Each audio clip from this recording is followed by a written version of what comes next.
Meu nome é Alana Maldaner, eu sou acadêmica de jornalismo e está começando mais um episódio do podcast Revista Fevale. No programa de hoje, vamos conversar sobre o Dia Nacional da Liberdade de Imprensa, comemorado dia 7 de junho. Para isso, convidamos o jornalista e presidente da ARI, que é a Associação Rio-Grandense de Imprensa, José Nunes. Seja muito bem-vindo. Olá, Alana. Uma satisfação muito grande estar com vocês mais uma vez para falar sobre jornalismo, falar sobre liberdade de imprensa, falar sobre a imprensa em geral. Então, estamos aí à disposição para a gente fazer esse bate-papo.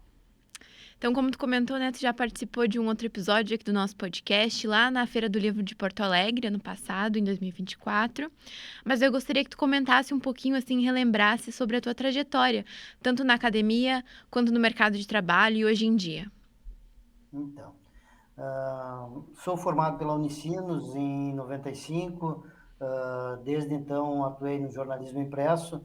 Fui repórter do jornal Zero Hora, em Pelotas. Posterior, trabalhei no jornal Pioneiro em Vacaria e região. E depois disso, fiquei 21 anos trabalhando como repórter no jornal VS, passando por todas as editorias, desde polícia, geral, esporte, enfim, várias áreas do jornalismo. E desde então militando como defensor da categoria profissional, defensor do jornalismo, defensor dos jornalistas. Fui presidente do Sul no período de 2007 a 2013 e desde 2021 estou como presidente da Associação Rio Grandense de Imprensa e também acumulo o cargo de vice-presidente sul da Federação Nacional dos Jornalistas. Essa é uma breve, rápida história do José Nunes como profissional de imprensa. Desculpa, só cortou um pouquinho na hora que tu falou sobre a federação. Tu pode repetir só o período que tu trabalhou? Eu estou como vice-presidente sul da Federação Nacional dos E, Jornalistas. ok. Encerramos a gestão agora no mês de junho e me despedindo dessa função da Federação Nacional dos Jornalistas agora. Então, tu já tem uma longa trajetória no jornalismo e hoje ocupa posições, né, na ARI. Então, como essa caminhada influenciou a tua visão e sobre a importância da liberdade de imprensa?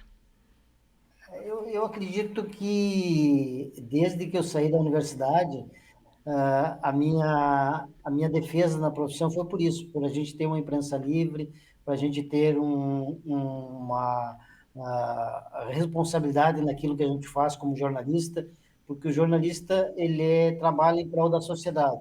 Então a gente tem responsabilidade naquilo que a gente diz, naquilo que a gente publica e naquilo que a gente coloca ao ar, enfim, que leva para a sociedade como um todo. Então, nesse sentido, essa foi a minha bandeira de luta desde o início, desde quando eu comecei a estudar jornalismo. Eu entendia que era uma função social e eu acho que consegui dar conta, enfim, tanto é como você fala, consegui estar nessas entidades, militando e defendendo a profissão, defendendo o meio jornalístico como um todo, né? Porque a Associação Rio Grandense de Imprensa ela tem um papel de defender os profissionais de imprensa e também os veículos de comunicação.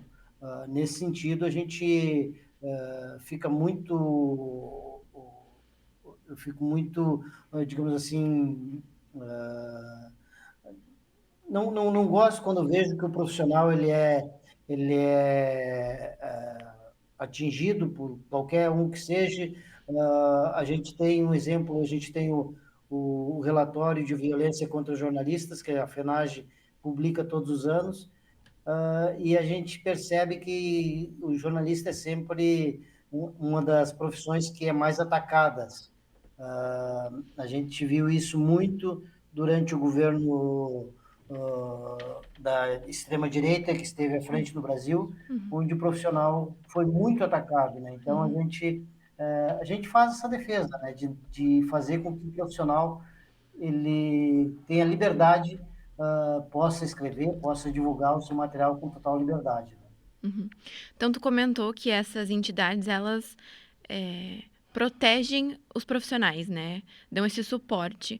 Mas quais são as ações do dia a dia, tanto da associação quanto do sindicato, na defesa da liberdade de imprensa e no apoio aos jornalistas gaúchos?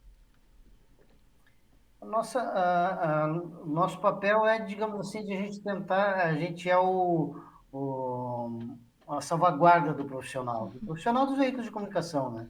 Até teve um episódio agora, dias atrás, onde uma das colunistas, maiores colunistas de política do Rio Grande do Sul, Rosane de Oliveira, foi condenada pelo Tribunal de Justiça por uma juíza, enfim.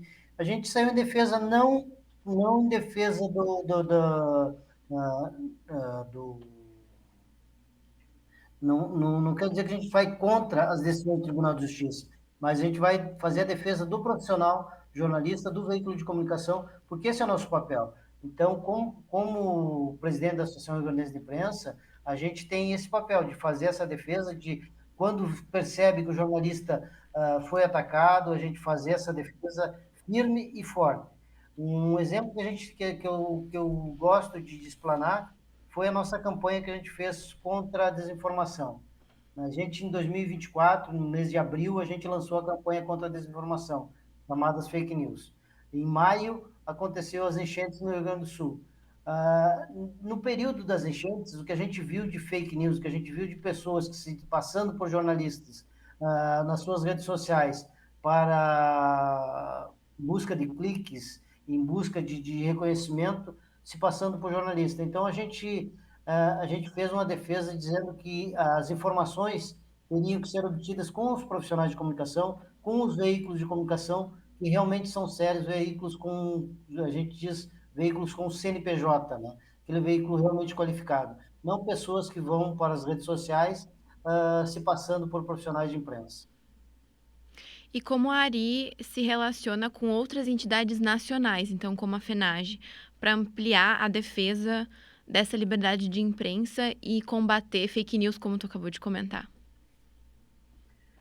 A ARI é uma entidade que ela está sempre aberta para as discussões, enfim, não só com a FENAGE, a gente tem uma relação muito grande com a própria Associação Brasileira de Imprensa, a ABI, temos também com outras entidades, a OAB, os demais conselhos de profissões regulamentadas, né? Tanto é que hoje também eu estou represento o Fórum dos Conselhos das Profissões Regulamentadas, onde eu estou como diretor de comunicação. Então, a gente tem uma ligação muito forte nesse sentido, de fazer a defesa agora. Por exemplo, teve um caso onde o Cremers estava sendo atacado, um profissional de comunicação do Cremers estava sendo atacado, e a gente foi lá e deu solidariedade não apenas ao profissional de comunicação, mas também ao Conselho Médico do Rio Grande do Sul. Porque, no entendimento nosso, quando um profissional é atacado, às vezes ele acaba envolvendo não só o profissional, mas acaba envolvendo também o meio onde ele exerce a profissão. Então, nesse sentido, a gente tem que fazer essa defesa para que a informação seja realmente a serviço da sociedade, como eu falei no início. E qual o papel da liberdade de imprensa no fortalecimento da democracia e na defesa dos direitos civis? A liberdade, uma sociedade sem liberdade de imprensa, ela não é uma sociedade propriamente uma sociedade democrática. Então, é fundamental que tenhamos liberdade de imprensa para a gente ter democracia, que é um dos pilares da nossa democracia, né? E muitas vezes, a gente vê que ela está sendo atacada e como fazer a defesa? Eu acho que é dando essa opinião para os profissionais, tendo veículos realmente com qualificação para fazer essas divulgações, enfim, mas acima de tudo, que eu entendo que é extremamente importante as universidades terem, capacitarem profissionais para que possam exercer o trabalho no dia a dia como profissionais de imprensa, né? Então, quando em 2009 a gente teve a queda da obrigatoriedade do diploma para o exercício da profissão, eu entendia na época, e inclusive meses depois eu tive uma audiência com o Gilmar Mendes, o ministro que foi o relator dessa decisão, e eu disse para ele que ele estava fazendo desserviço para a sociedade, porque ele estava dizendo não à educação, a partir do momento que ele entendia que qualquer pessoa nascida viva no Brasil era considerado jornalista. Muitos sindicatos, muitos países, quem determina se o profissional pode atuar como jornalista é o sindicato da categoria. Eu, na época, eu era presidente do sindicato e eu disse para ele, digo, ministro, eu não tenho essa capacidade de dizer quem é ou não profissional da comunicação, quem pode ou não ser jornalista. Quem pode fazer isso é a universidade. É lá que ele tem que se capacitar, é lá que ele tem que buscar o conhecimento para que ele possa fazer o seu papel como profissional a serviço da sociedade, né? Uhum. E ao seu ver, quando um jornalista é atacado, o que que ele pode fazer para garantir, então, remediar essa situação ou garantir uma segurança física, mental ou no meio digital também hoje em dia? O profissional, acima de tudo, ele tem que estar junto com as suas categorias. Eu fico muito preocupado quando muitas vezes o jornalista ele não conhece, ele não sabe o endereço do seu sindicato, ele não sabe quem é o presidente do seu sindicato, ele não sabe o endereço da sua associação, enfim, e ele só vai buscar a associação, só vai buscar o sindicato quando ele está sofrendo, quando ele é atacado, quando ele tem impedimento do seu material de trabalho. O profissional ele tem que estar engajado com as suas entidades. Eu acho que é nesse momento que a gente percebe que a gente estará fortalecido, porque se o profissional está dentro de uma associação, está dentro do sindicato, mais pessoas poderão auxiliar quando realmente ele sofrer qualquer tipo de sanção, qualquer tipo de sanção no seu trabalho, né? Então, ele, acima de tudo, tem que estar junto às entidades que o representam. E também, obviamente, como eu falei, também junto às universidades, enfim, que é de fundamental importância isso para a sua qualificação como profissional. Uhum. O senhor comentou antes também que a ARI está promovendo e outras, né, instituições estão promovendo palestras, né, referentes a essa semana da liberdade de imprensa e do 7 de junho. Então, qual a importância disso para os profissionais, né, já formados e para os acadêmicos? Eu vejo de suma importância, até para você ter uma ideia, agora nesse dia 10, no dia 7 de junho, que é o Dia da Liberdade de Imprensa aqui no Brasil, a ARI vai estar com atividade aqui na Associação Irlandesa de Imprensa, no Salão Nobre, onde a gente vai estar trazendo um painel sobre o tratamento da notícia nas mídias tradicionais e independentes, com o Leandro Demore, ele vai estar juntamente com a Mari Silva e o nosso vice-presidente, o Leandro Olegário. Vamos falar sobre isso. Qual que é o papel, enfim, o tratamento da notícia nas mídias tradicionais independentes? Porque hoje, muitas vezes, como eu falei anteriormente, muitas pessoas que estão nos meios digitais, eles se fazem passar por jornalista, mas tão somente em busca de clique, tão somente em busca do seu reconhecimento profissional. Eles não muitas vezes estão contrariando aquilo que diz o código de ética do profissional, enfim, do jornalista, aquilo que é realmente em defesa da nossa profissão e do jornalismo como um todo. Então, agora, José, para finalizar o nosso bate-papo, queria que tu deixasse uma mensagem, para os jornalistas e para a sociedade nesse 7 de junho.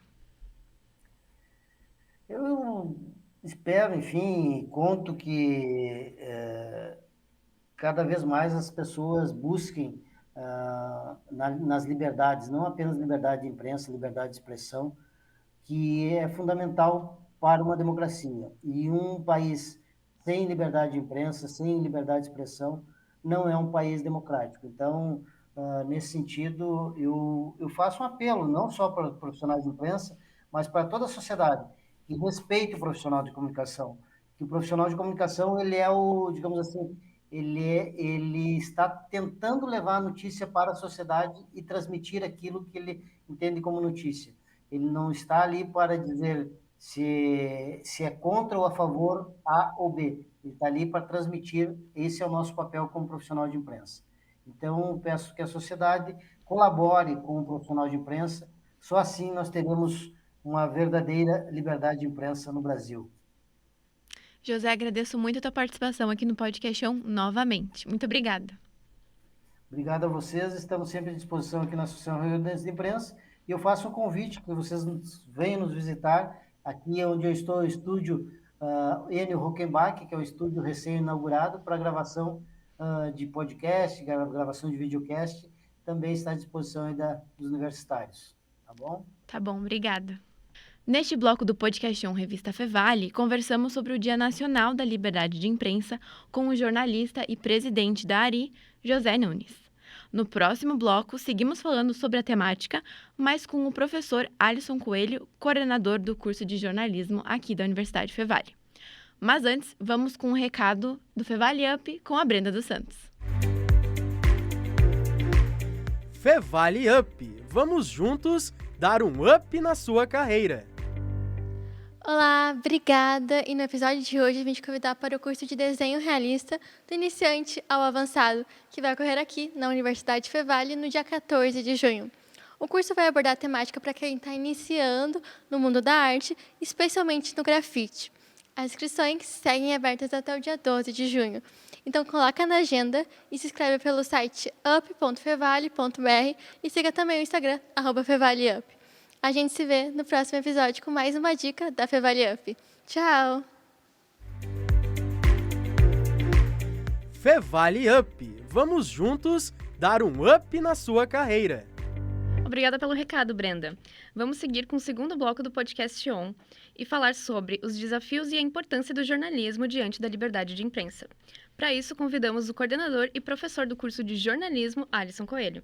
Seja muito bem-vindo, Alisson. Obrigado, Letícia. É um prazer estar aqui. Muito massa participar sempre do podcast ON. E, professor, você já participou anteriormente do podcast ON, mas para relembrar, pode contar um pouquinho sobre sua trajetória acadêmica e profissional até agora? Eu sou jornalista, formado aqui na casa, aqui na Universidade Fevale, há uns bons anos, né, professor Santuário. O professor Santuário foi meu professor, foi meu orientador de TCC, inclusive. Fazíamos orientações numa salinha que tinha aqui do lado dos estúdios, que depois aquela salinha foi limada, né? Era um micro estúdio. E, enfim, eu tenho muito boas memórias. Há pouco eu estava pensando que nós podíamos voltar a ter alguma exposição de fotos aqui no corredor, porque isso era uma coisa legal. Enfim, eu me formei, eu sempre falo para os alunos, assim, eu me formei porque eu queria trabalhar com texto, né? Eu tinha um sonho de trabalhar na Zero Hora quando eu me formei, e das coisas da vida. Depois eu fiz a minha trajetória, passei pelos jornais mais locais aqui da região, depois fui trabalhar no Correio do Povo, fiquei uns 3 anos lá. E do Correio do Povo trabalhei na Zero Hora também. Então, fiz uma trajetória de jornalismo de jornal durante bastante tempo, numa época que a gente brigava para ter uma capa de jornal, né? Assinar uma matéria que ia na capa do jornal impresso, né? Hoje em dia as mídias são tantas, mas eu acho que o pessoal ainda briga por capa de jornal impresso, eu acho, na redação. Enfim, e depois eu fui fazer mestrado, doutorado, pós-doutorado. Nesse período eu comecei a trabalhar muito com comunicação e reputação para empresas também, assessoria de imprensa, que é algo que eu ainda faço hoje. Então, eu sou professor aqui na casa, mas também estou no mercado trabalhando especificamente com assessoria de comunicação. E para falar um pouco sobre a liberdade de imprensa, qual a importância dessa data para o funcionamento de uma sociedade democrática? Olha, essa é uma data que a gente tem que sempre lembrar e sempre discutir. É muito legal que vocês estejam falando sobre isso aqui no podcast, porque o preço da liberdade é a eterna vigilância. A liberdade de imprensa, sem dúvida alguma, é uma das liberdades em torno das quais a gente tem que mais estar atento, vigiar, no sentido de observar a cada dia as pequenas reduções, os pequenos ataques que vão acontecendo a essa liberdade de imprensa, porque ela não é um bem assegurado para sempre, assim como também não é um bem absoluto aqui no nosso país. Há liberdade de imprensa no Brasil, obviamente, todos nós estamos na imprensa e vemos isso, mas existem flagrantes casos de ataques a essa liberdade rotineiramente, né? Então, essa é uma data fundamental para que seja lembrada, para que seja discutida e para que a gente também discuta esses casos em que tantas vezes, ainda hoje, eu vi hoje um caso, inclusive depois a gente pode falar sobre, a liberdade de imprensa é de alguma forma atacada. Então, ela tem que ser cotidianamente discutida, lembrada e que ela tenha a sua relevância e a sua importância reforçada para que as pessoas, de forma geral, também olhem e entendam que não existe país no mundo que seja desenvolvido, democrático, que tenha tudo o que a gente quer que tenha no Brasil, que não tenha também consigo uma liberdade de imprensa absoluta. E como tu enxerga o papel do jornalista na defesa dessa liberdade? Eu acho que a gente tem que falar mais sobre o jornalismo, sabe? Eu vejo um problema não nos professores de jornalismo, mas no jornalista da redação, principalmente. Muitas vezes, na prática diária do jornalismo, não se faz o que nós, professores, fazemos bastante, que é falar sobre jornalismo, né? As pessoas na redação, muitas vezes, tendem na correria do dia a dia, se fechar no seu campo e não falar para as pessoas sobre jornalismo. Então, por que muita gente, às vezes, não vê diferença entre a informação dada por um influenciador, por um comunicador, da informação dada por uma redação? Porque não entende os enormes processos e a responsabilidade que é para um jornalista numa redação produzir conteúdo. Não é a mesma coisa que um influenciador faz, é outra coisa. Então, a gente tem, o papel do jornalista é falar do jornalismo, falar de como a gente faz jornalismo e mostrar como essa liberdade é fundamental para que a gente tenha informação de qualidade circulando na sociedade. Assim. Acho que isso é o ponto central do nosso papel enquanto jornalistas. E quais são os principais desafios que os profissionais da imprensa enfrentam atualmente em relação à censura e à violência?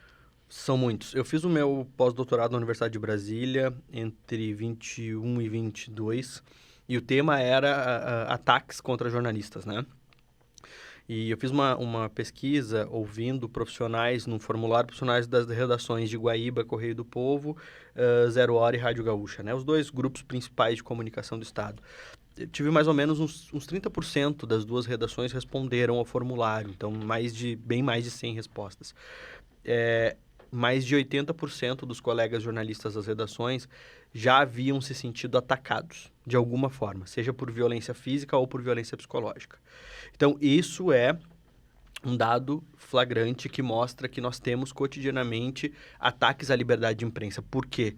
Quando um profissional de imprensa ele é atacado, ele é expulso de um lugar, como a gente vê rotineiramente em alguns casos acontecer, quem perde é a população, porque aquela informação que ele ia dar não vai ser dada.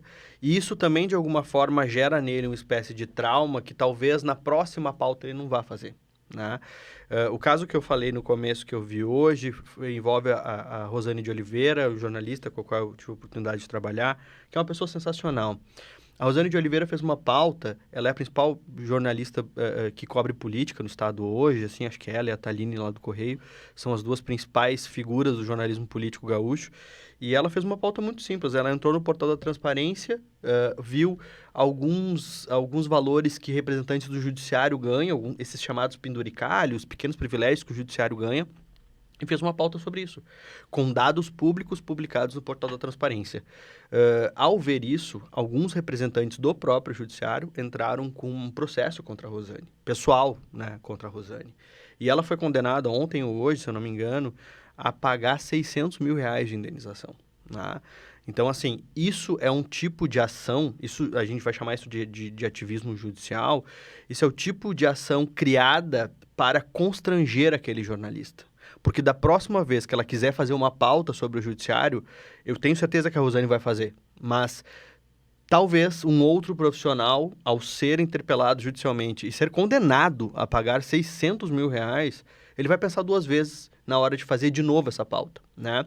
E é justamente isso que quem ataca o jornalismo, quem ataca a liberdade de imprensa, é justamente isso que eles querem, né? Esses representantes do judiciário que mobilizaram o aparato do judiciário que estava em torno deles para condenar a Rosane de Oliveira, o que eles querem é que a próxima pauta não saia, né? É claro que esse é um processo que ainda cabe recurso, eu espero que o próprio judiciário reveja a sua posição, porque eu li a sentença da juíza antes, estava circulando no Twitter e eu vi a sentença, a juíza que dá a sentença contrária a Rosane de Oliveira admite que os dados que ela publicou eram públicos. Então, assim, onde está o porquê que ela foi condenada nesse caso? Então, acho que esse é um exemplo. A gente viu recentemente a família do Neymar processando o UOL porque fez um podcast contando bastidores da vida do pai do Neymar. E tentou fazer com que o judiciário derrubasse o podcast antes dele ao ar. Ou seja, pediu uma censura prévia, que é uma coisa que a gente só teve na época da ditadura militar, né? Então, felizmente, nesse caso, aí vamos fazer agora o reconhecimento ao Poder Judiciário, o juiz que pegou o caso falou, não, isso é um absurdo, nós não vamos censurar previamente. Se vocês se sentirem atacados na honra de vocês podem processar o UOL depois desse conteúdo sair, mas não vai ter censura prévia. Mas a gente tem outros casos, o deputado federal Arthur Lira já censurou a revista Piauí mais de uma vez, quando a Piauí noticiou casos envolvendo agressões dele contra a ex-mulher dele, né? Ou seja, é uma figura pública cometendo um crime, tudo bem que é um crime doméstico, mas ainda assim um crime. Na época ele era o terceiro na linha sucessória presidencial e mesmo assim a revista foi impedida de publicar uma reportagem que contava esse caso. Esses são alguns exemplos de uma forma de atacar a liberdade de imprensa, que é agir judicialmente contra jornalistas, contra meio de comunicação. O outro, como eu falei antes, é a violência, né? A violência física, a violência psicológica, são as ameaças, né? Então, a gente já viu em vários casos, aconteceu com a Patrícia Campos Mello, repórter da Folha, divulgarem o endereço da escola onde o filhinho dela estudava, né? Então, são táticas que hoje no Brasil e no mundo também, isso não é um privilégio entre muitas aspas nosso, acontece em outros países também e tem acontecido cada vez mais, mas são formas de atacar a liberdade de imprensa. Então, como eu comecei falando aqui nesse nosso bate-papo, a gente tem que estar sempre atento, sabe? Vocês que estão se formando em jornalismo, estão estudando jornalismo, nós somos professores de jornalismo, os colegas que estão nas redações, nas associações, né? Ou seja, nós temos aí a Federação Nacional de Jornalistas, a FENAG, a gente tem a Associação Rio Grandense de Imprensa, a gente tem entidades, por vezes as nossas entidades não são tão fortalecidas quanto nós deveríamos fortalecê-las. Esse pool de gente toda tem que estar atenta, forte e vigilante pela liberdade de imprensa. Então, como tu comentou, de que maneira, então, a formação acadêmica contribui para preparar futuros jornalistas para lidar com essas pressões externas e manter a ética profissional? Eu acho que o jornalismo profissional, ele foi criando ao longo do tempo, que na academia a gente vai chamar de deontologia do jornalismo, né? São uma série de práticas, passos, coisas que nós ensinamos e aprendemos nas redações também, mas ensinamos em sala de aula, que levam o jornalista no trato da informação a ter um trato muito mais ético, responsável, o que dá a ele um escudo de saber que está fazendo a coisa certa. Porque quando eu sei os processos de apuração, quando eu entendo como fazer jornalismo e como fazer bom jornalismo, isso é um escudo para mim. Se alguém me processa judicialmente, eu mostro, olha, eu fiz tudo como deveria ser feito, né? E isso acaba sendo também um estofo para um jornalista. Então, a academia ela tem essa preocupação constante de mostrar para o jornalista a boa forma de fazer o jornalismo, porque isso vai ser para ele o principal escudo na hora que ele for atacado. Além disso, eu acho que nós temos uma série de disciplinas que vão gerar uma reflexão mais profunda no estudante, sabe? Então, disciplinas como legislação e ética e outras que a gente tem ao longo do curso, e mesmo disciplinas mais práticas, mas que os professores instigam vocês a debater imparcialidade, a debater ética, a debater questões do dia a dia do jornalista, né? Eu acho que essas discussões fazem com que os profissionais que saem de uma universidade como a nossa estejam mais preparados para quando o tranco vier lá na frente, se ele vier, e é provável que eventualmente alguém tente atacar de alguma forma, a pessoa esteja um pouco mais segura, mais tranquila para navegar nessas dificuldades. O jornalismo ele é uma profissão de coragem, né? Eu acho isso lindo no jornalismo, sabe? Foi uma das coisas que me fez ser jornalista. Assim. Eu queria ser jornalista porque eu queria ser essa pessoa que enfrenta o mundo, que vai atrás da notícia, vai atrás da informação, que trabalha a informação de uma forma ética e responsável, mas que encara mesmo o que vier, né? O que vier de desafio. Então, é uma profissão feita para pessoas de coragem. Às vezes as pessoas nem se sentem tão corajosas assim. Mas eu acho que se a pessoa foi lá no dia do vestibular e assinalou jornalismo, tem alguma coisa nela ali que talvez ela nem saiba, que instiga ela rumo a desbravar, a ter uma rotina que não é a rotina das pessoas do dia a dia, né? Porque a rotina do jornalista ela é completamente diversa. Cada dia é um mundo de informação diferente, então você não sabe a informação que você vai tratar aquele dia, não é o cara que, sei lá, o cara com todo respeito aos profissionais da TI, que eu amo, mas o cara é TI, todo dia ele vai programar um código lá para isso e tal. O jornalista não é esse cara, ele não é um contador que todo dia vai ver a mesma batelada de números e papéis, ou um advogado que trabalha com os mesmos processos sempre. O jornalista é esse profissional que ele tem uma inquietude nele, né? E eu acho que a universidade não pode apagar essa inquietude. Pelo contrário, ela tem que fazer reacender, porque isso, quando vier um momento difícil, também vai ser, de alguma forma, um combustível, sabe? E no ambiente digital, em que qualquer pessoa pode publicar conteúdos nas redes sociais, como garantir a liberdade de imprensa sem abrir espaço para desinformação e sem cair também em práticas de censura? Eu acho isso a grande discussão do momento. Existe, claro, uma discussão de legislação, né, Letícia, que é importante, assim, porque o Brasil, ele não tem hoje uma lei que regule a imprensa. A antiga lei de imprensa era da ditadura militar, o STF achou por bem não manter no regime democrático uma lei que vinha da ditadura. Eu entendo a lógica, o problema é que essa lei nos garantia algumas coisas básicas, como a própria exigência do diploma para o exercício do jornalismo, né? Que é fundamental, é uma luta que nós temos que lutar sempre.